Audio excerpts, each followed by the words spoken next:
তো একজন রিকোয়েস্ট করলাম মাকে নিয়ে একটা গান শোনাইতে, তো এখন আমি আমার মা এবং সকলের মাকে উদ্দেশ্য কইরা একটা ছোট্ট গান বানাইছি, তো এটাই এখন তোমাদের শোনাবো। আর মাকে নিয়ে গান গাইতেছি, সবাই গানটা শেয়ার করে দিবা।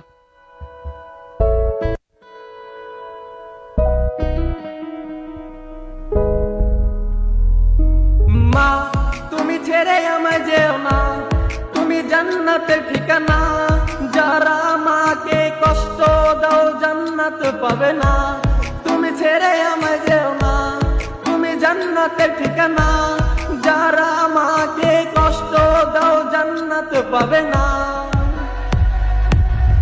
ওগো মা তুমি যদি কখনো ছেড়ে যাও চলে যাব আমি মরে।